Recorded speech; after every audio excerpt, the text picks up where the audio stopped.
એ મહાભાગ્યની વાત છે અને આ જગતમાં હિન્દુમાં બ્રાહ્મણની ઘરે ભાગ્ય જન્મ મળવો એ અહોભાગ્યની વાત છે।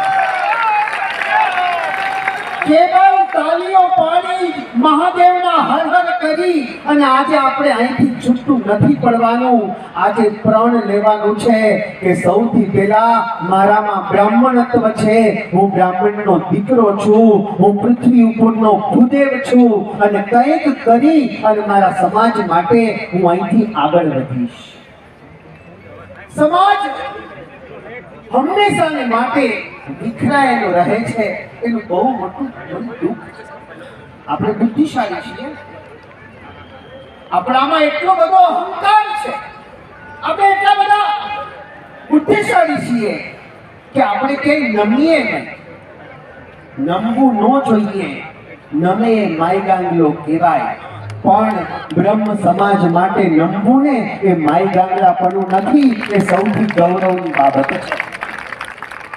બંધારણના 6 ગુણ છે, સમાજ માટે લડો। તમે લડી ન શકો ને તો સમાજ માટે લખો,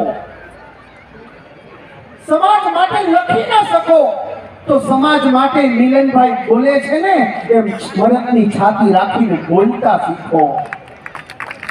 કદાચ તમે બોલી ન શકો તો જે તમારા માટે બોલે છે, જે તમારા માટે લખે છે, જે તમારા માટે આગળ આવે છે ને એને સાથ આપો।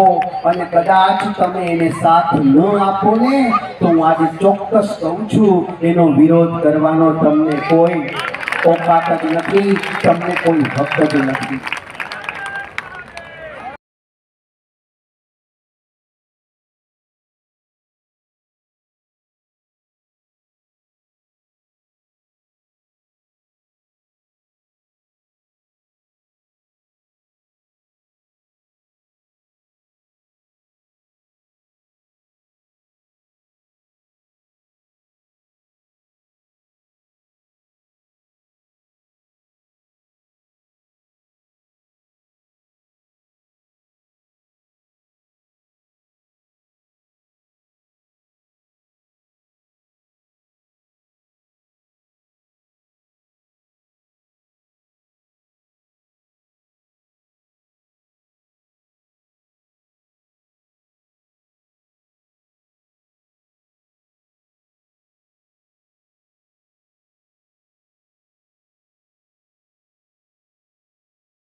આજે રાજકોટ ખાતે સમસ્ત બ્રહ્મ સમાજનો વિશાળ સંમેલન મળ્યું હતું।